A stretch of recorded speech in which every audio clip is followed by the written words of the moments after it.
नमस्कार, सुप्रभात। कैसे हैं आप लोग? आशा करते हैं कि बहुत ही अच्छे होंगे और बेहतरीन तरीके से हर पल अपने लक्ष्य की ओर अग्रसर हो रहे होंगे। तो चलिए शुरू करते हैं आज की क्लास। और आज की क्लास में हम देखने वाले हैं, जैसा कि आप बोर्ड पर देख पा रहे होंगे, हिंदी। हिंदी अक्सर एग्जाम में पूछी जाती है और हिंदी से रिलेटेड जो भी प्रश्न आते हैं उनके बारे में थोड़ी चर्चा करेंगे। निज भाषा उन्नत यहे सब उन्नत को मूल, बिनु निज भाषा ज्ञान के मिटै नहीं को शूल। भारतेंदु हरिश्चंद्र की ये पंक्तियाँ बहुत ही अच्छी हैं, जो कि हमें अपनी भाषा के प्रति प्यार को इंगित करती हैं। तो चलिए शुरू करते हैं आज की क्लास। और हमारा टॉपिक है वर्ण विचार। वर्ण विचार के माध्यम से हम देखेंगे भाषा और भाषा हमें क्यों प्रयोग करनी चाहिए। तो देखिए, भाषा चाहे कोई सी भी हो, लेकिन हम उसे प्रयोग में क्यों लाते हैं? क्योंकि जो हमारे अंदर भाव हैं, जो हमारे अंदर विचार हैं, उन विचारों को प्रकट करने का एक जो माध्यम है वह भाषा होती है। भाषा के द्वारा हम अपने विचार दूसरे व्यक्ति तक पहुंचा सकते हैं। तो सबसे पहले भाषा क्या है? कभी कभी सीधा क्वेश्चन पूछ लिया जाता है आपसे एक लाइन का, तो भाषा क्या है इसके बारे में भी हमें पता होना चाहिए। भावों एवं विचारों को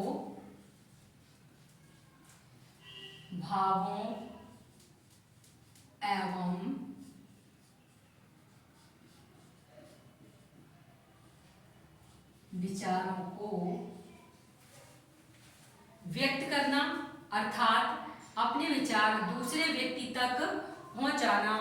तो व्यक्त करने का माध्यम क्या है? व्यक्त करने का माध्यम है भाषा।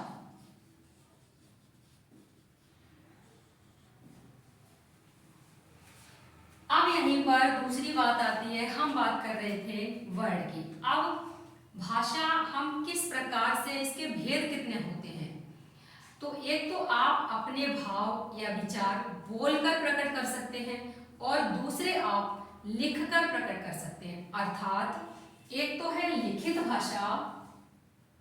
अगर हम इसके भेद की बात करें तो एक क्या है आपकी लिखित भाषा है और दूसरी है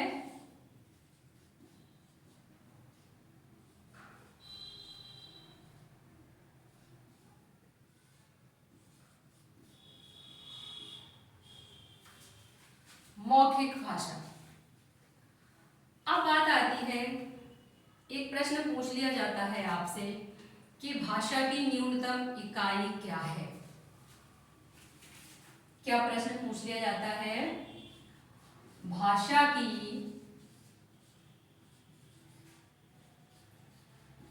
न्यूनतम इकाई क्या है? तो भाषा की न्यूनतम इकाई पूछे या फिर भाषा किससे बनती है? तो भाषा वाक्यों से बनती है। तो यहाँ पर क्या है न्यूनतम इकाई? वाक्य ही भाषा की न्यूनतम इकाई है। अब बात करते हैं कि वाक्य की न्यूनतम इकाई क्या है। वाक्य की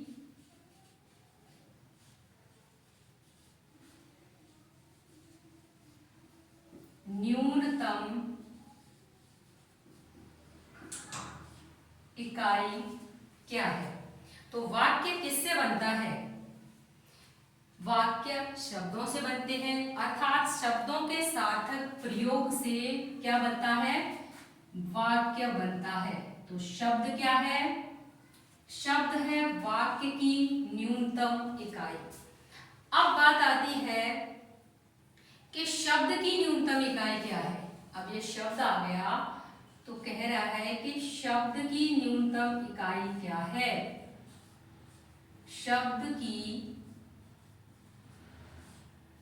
न्यूनतम इकाई। तो शब्द किससे बनता है? शब्द बनता है आपका वर्ण से, अक्षर से।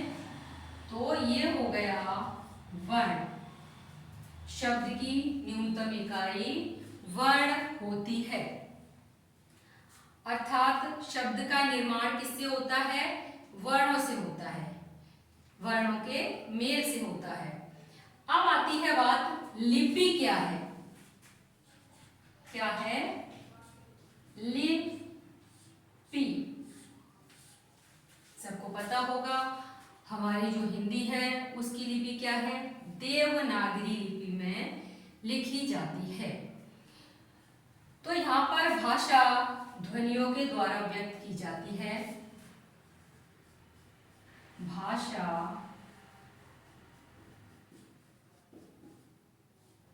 ध्वनियों के द्वारा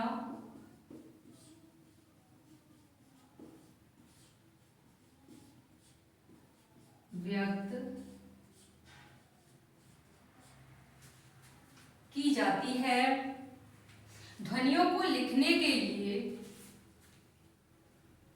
ध्वनियों को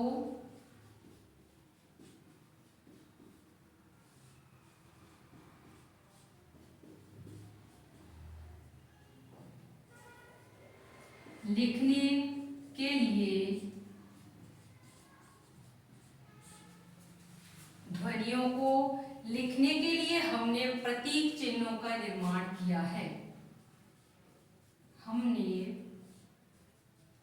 प्रतीक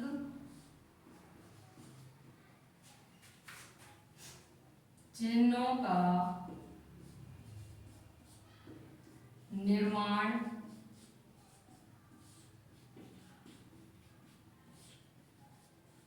किया है।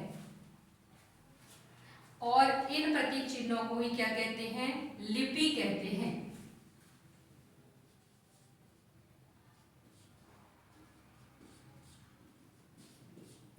लिपि कहते हैं। अब बात आती है कि लिपि का प्रयोग भाषा को लिखने के लिए होता है। लिपि का प्रयोग किसके लिए होता है? भाषा को लिखने के लिए होता है। कुछ चिन्ह हैं, उन्हें हम लिपि कहते हैं। तो स्वाभाविक है कि भाषा का जो लिखने का भाषा को लिखने के लिए ही हमने लिपि का प्रयोग किया है। प्रत्येक ध्वनि के लिए एक प्रतीक चिन्ह होता है, अर्थात एक प्रतीक चिन्ह निर्मित किया जाता है। अब हम बात करते हैं यहाँ पर कि वर्ण की परिभाषा। तो वर्ण की परिभाषा आपकी अभी हमने बताया, जैसा कि शब्द की वह न्यूनतम इकाई वर्ण कही जाती है जिसके और खंड या टुकड़े नहीं किए जा सकते।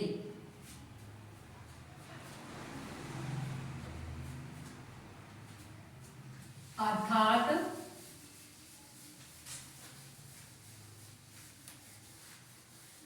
वर्ण की बात हमने यहाँ पर की। अब यहाँ पर एक लाइन और जुड़ गई कि जिसके और खंड या टुकड़े नहीं किए जा सकते,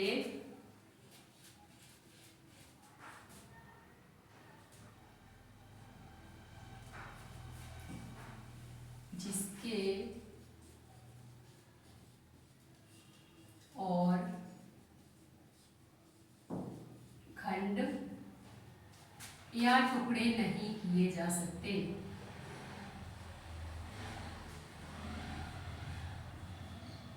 नहीं किए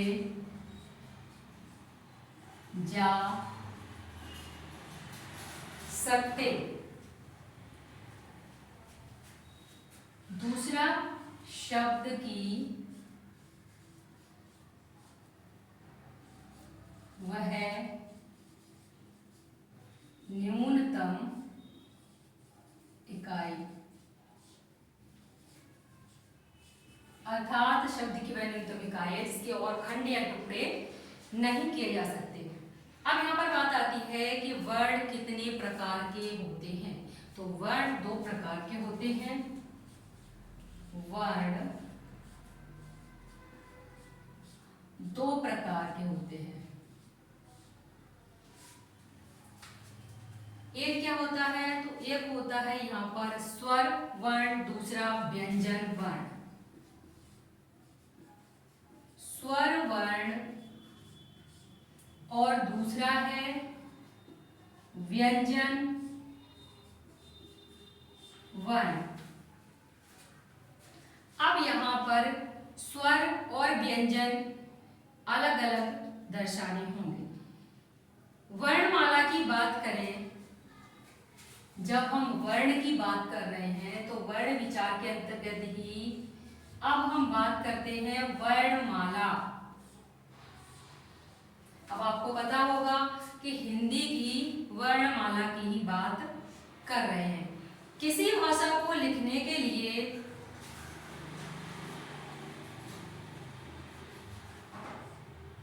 किसी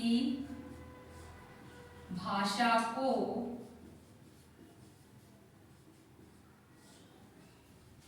लिखने के लिए, कहने का तात्पर्य है कि वर्णमाला क्या है। तो किसी भाषा को लिखने के लिए प्रयुक्त होने वाले वर्णों के क्रमबद्ध समूह को प्रयुक्त होने वाले वर्णों के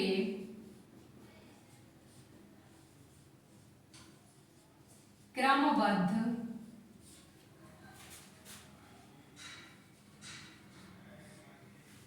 अर्थात एक क्रम में लिखे हुए होने चाहिए। वर्णमाला क्या होती है, एक क्रम में लिखी होती है। समूह को वर्णमाला कहा जाता है। वर्णमाला कहा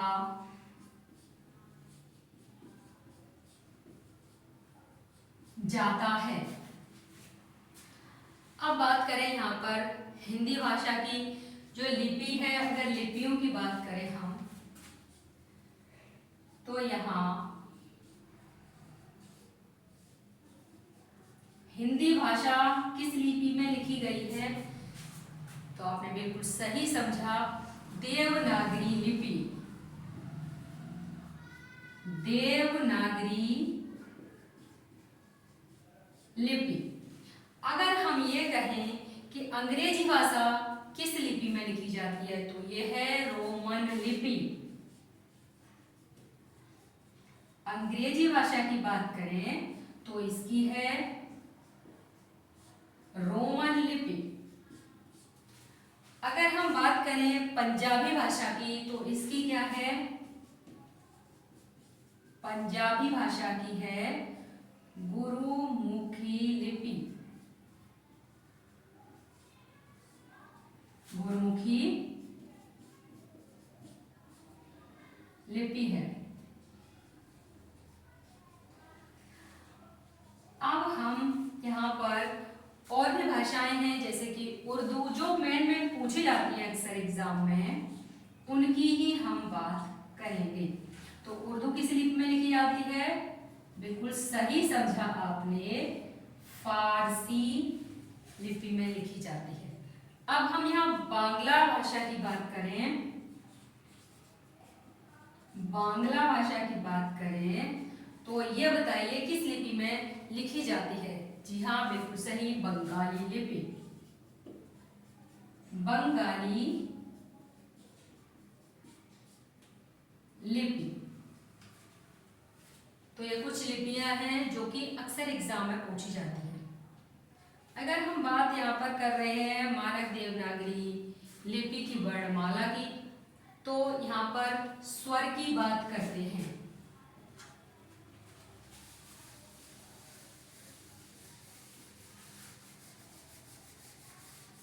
स्वर कौन कौन से होते हैं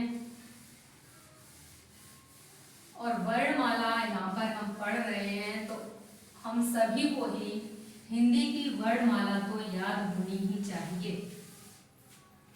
अगर आपको याद है तो कमेंट करके लिखिए कि आपको हिंदी की वर्णमाला आती है। इंग्लिश के अल्फ़ाबेट तो हर कोई सुना देता है, लेकिन हिंदी की अपनी मातृभाषा की आप वर्णमाला सुनाने में हिचकिचाते हैं, आखिर क्यों? चलिए तो शुरू करते हैं। स्वर, किसकी बात कर रहे हैं हम बात कर रहे हैं स्वर। तो कौन कौन से हैं? अब आप कहेंगे अ, आ, इ, ई, और आगे आ, ई, उ, री,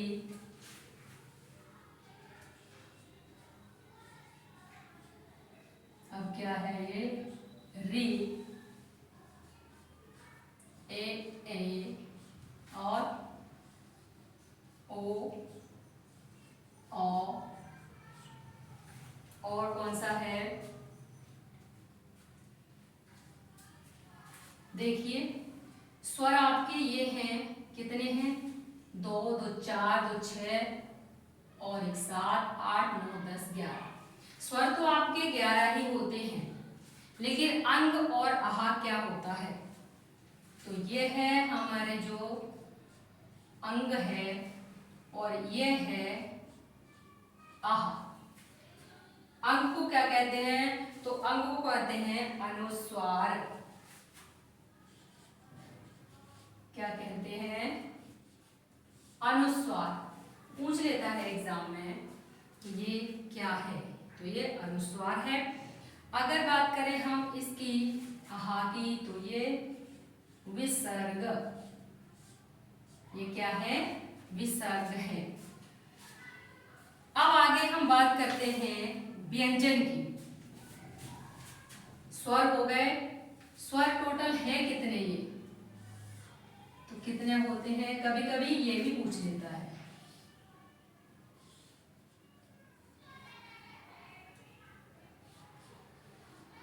कितने हैं? 11 है। अब व्यंजन,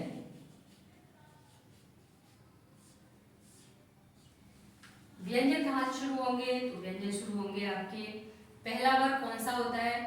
का वर्ग। कौन सा वर्ग है? का वर्ग। अर्थात जो पहला अक्षर होता है उसी के नाम से हम इसे उसका वर्ग कहते हैं।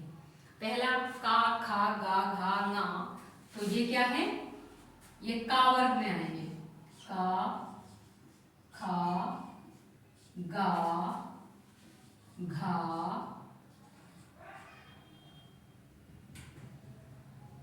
ङ। अब इसके बाद दूसरा वर्ग कौन सा है? तो दूसरा है चा वर्ग। कौन सा है? चा वर्ग।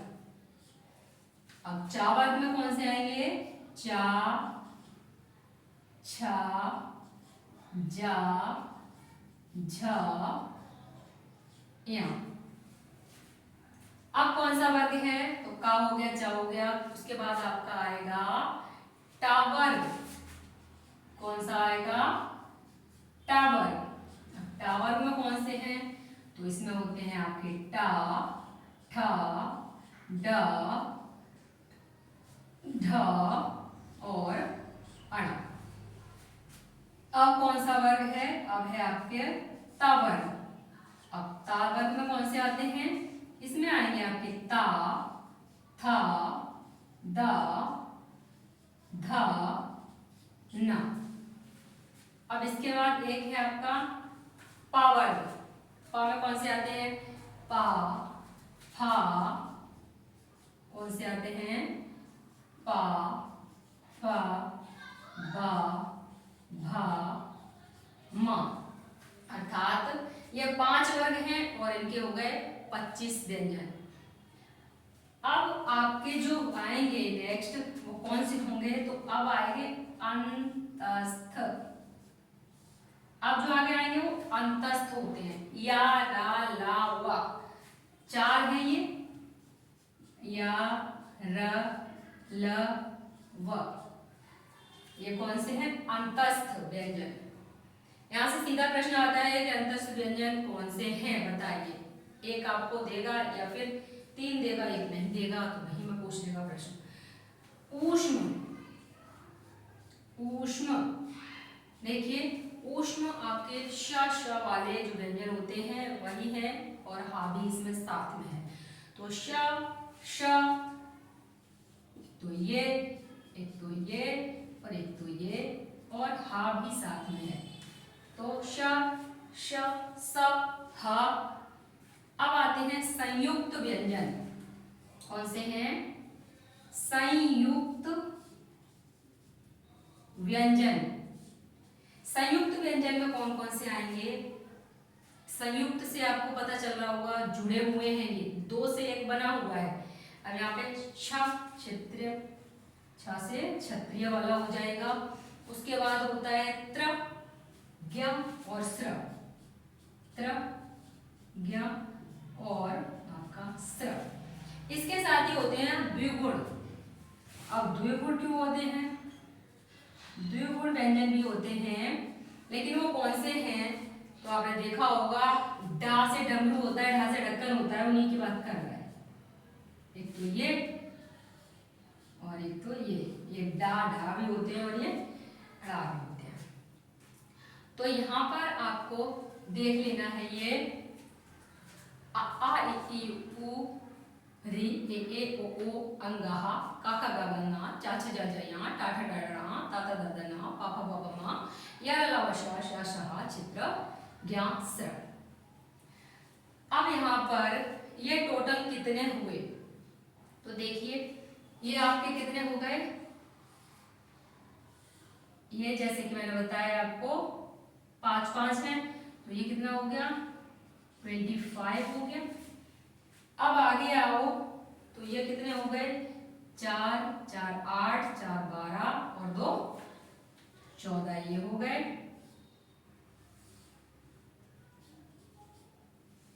अब टोटल कितना हुआ? तो 1, 5 और 1 6 और 4 कितने हो गए? 10। ये तो आपने काउंट किए नहीं हैं, तो इनको भी काउंट करेंगे तो ये भी 2 हैं। तो यहाँ पर 2 और 1 3 हो गए, अर्थात इसको यहाँ ले जाएंगे तो ये 13 हो गया। तो हम इस 13 को यानी कि 3 और 5 8 और 4 12 और 1 आपका इसमें हासिल है, तो 1 और 1 2 और 2 4 और 1 5, तो ये हो गया आपका 5, अर्थात 52 हो गए। देवनागरी वर्णमाला में कुल कितने वर्ण हैं? तो कुल वर्ण है 52। कुल वर्ण कितने हो गए? 52। ये क्वेश्चन अक्सर पूछा जाता है। चलिए, ये हो गया, तो अब आगे देखें।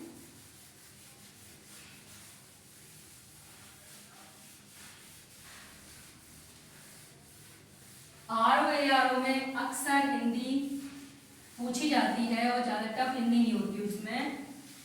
कोई भी एग्जाम हो, हिंदी इतनी टफ नहीं पूछी जाती। अगर आप सिंपल तरीके से पढ़ रहे हैं तो आप क्वेश्चन सॉल्व कर सकते हैं। यहाँ पर कुछ पॉइंट हैं, जैसे कि अ की मात्रा नहीं होती है। यहाँ पर कह रहा है जो हमारा छोटा अ है उसकी मात्रा नहीं होती है और शेष स्वरों की मात्राएं होती हैं, जिन्हें कि हमने अभी पढ़ा है। उसके अलावा अगर बात करें तो आगत वर्ण, आगत वर्ण की बात करते हैं। अब ये आगत वर्ण कौन कौन से? तो देवनागरी वर्णमाला में, देवनागरी वर्णमाला में कुछ अन्य भाषाओं के वर्णों को कुछ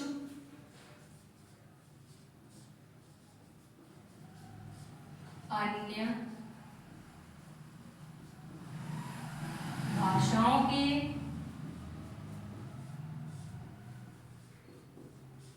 वर्णों को, यानी कि देवनागरी जो हमारी हिंदी की जो वर्णमाला है उसमें कुछ ऐसे वर्ण हैं जिन्हें कि अन्य भाषाओं के वर्णों को लिखने के लिए भी चिन्ह विकसित किए गए हैं। वर्णों को लिखने के लिए भी चिन्ह विकसित किए गए हैं। चिन्ह विकसित किए गए हैं।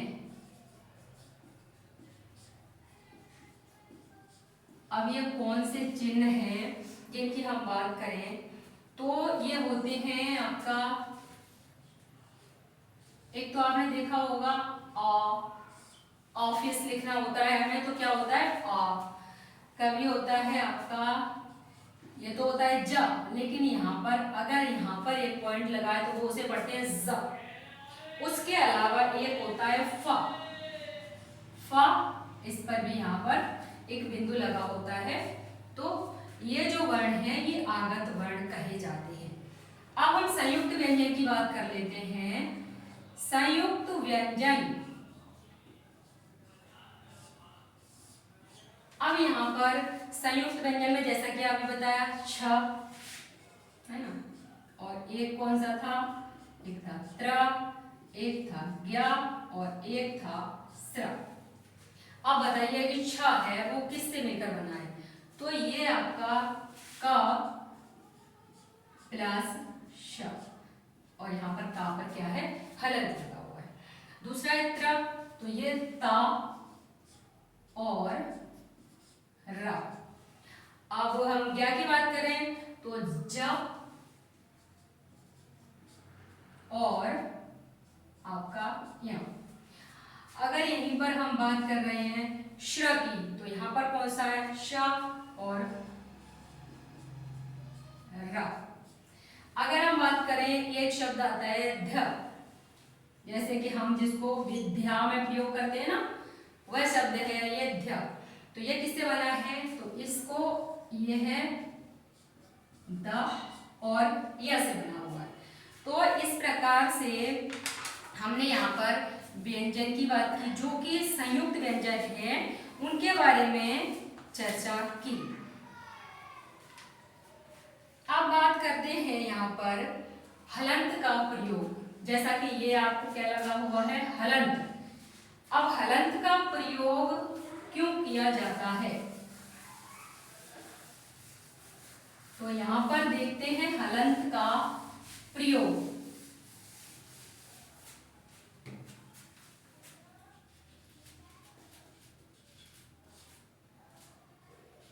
हलंत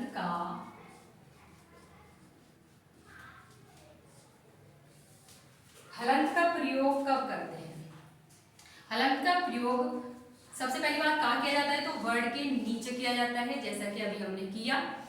और इसके अलावा स्वर रहित व्यंजन का बोध कराता है, स्वर रहित व्यंजन का बोध कराता है, क्योंकि इसके अंदर आपका स्वर सम्मिलित नहीं है, इसलिए हमें हलंत लगाना ही पड़ता है। प्रत्येक व्यंजन ध्वनि में स्वर संयुक्त होता ही है। जैसे अगर हमने कहा क, तो का के साथ किसका उच्चारण हो रहा है आ का, तो क्या है ये स्वर है आ। तो इस प्रकार से क्या होता है उसके अंदर संयुक्त होता है। जैसे हमने कहा ख, तो खा तो है ही लेकिन आ की ध्वनि भी है, तो ये हमारा क्या है स्वर उसमें सम्मिलित है। इसको हम जैसे कि हमने कहा क, तो ये हो गया क प्लस आ। अगर हमने कहा ग है ना, तो ग प्लस आ, यही है ना, लेकिन इन पे क्या लगा जाएगा हलंत लग जाएगा। तो इसी की हम बात कर रहे हैं। भारतीय संविधान में हिंदी को भारतीय संविधान में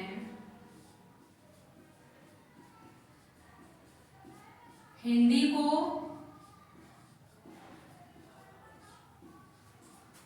भारतीय संविधान में हिंदी को भारत की राजभाषा घोषित किया गया।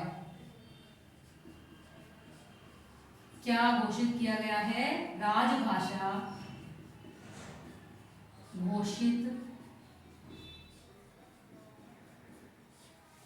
किया गया। जिसकी लिपि क्या है? तो जिसकी लिपि देवनागरी है। जिसकी लिपि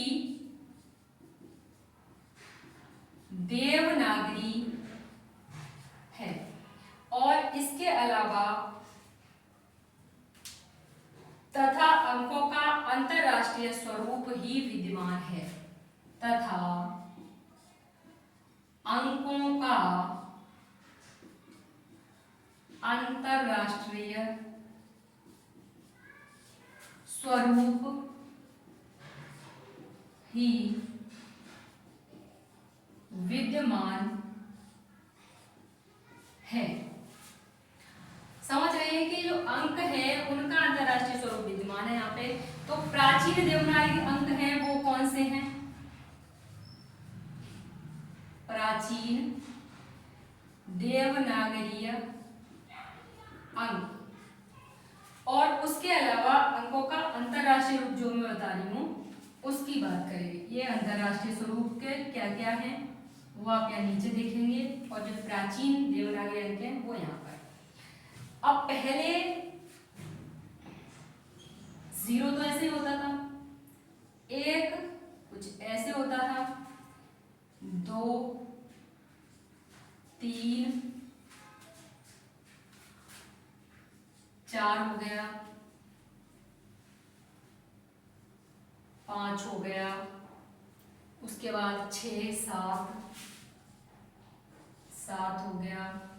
8 की बात करें तो 8 को कुछ ऐसा बनाते थे और अगर 9 की बात करें तो 9 कुछ ऐसा बनाते थे। तो इस तरह से कुछ बनाते थे। अब क्या है? अब तो आपका 0 1 2 3 4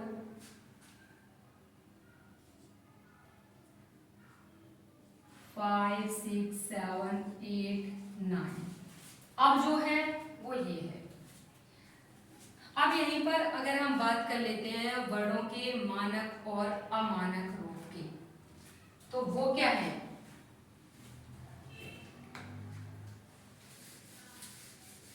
आपने रामायण में कुछ ऐसे शब्द देखे होंगे जो पहले वाली रामायण है,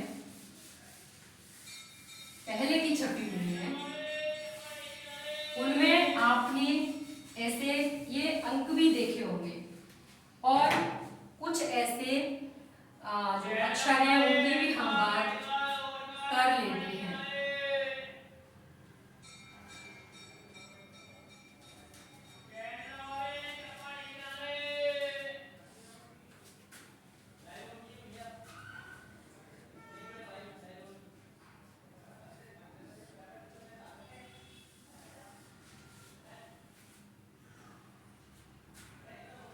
मानक और अमानक। मानक यानी कि अब आपका ऐसे बन रहा है, पहले कैसे बनता था? तो पहले कुछ ऐसे बनता था। अब खा की बात करें तो खा बनता है ऐसे, पहले बनता था आपका अलग अलग दोनों में। तीसरा अगर हम देखें तो छ, अब छ कुछ ऐसे बनता है, पहले बनता था ऐसे।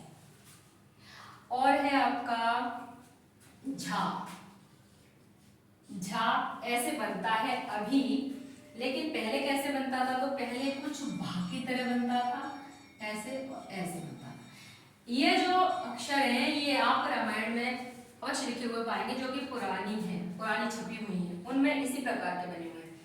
अब हम अड़ा की बात करें तो अभी ऐसा बनता है, लेकिन पहले कैसा बनता था? तो पहले ये इस तरह का बनता था।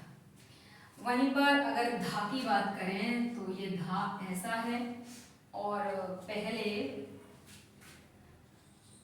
कुछ ऐसा बनता था।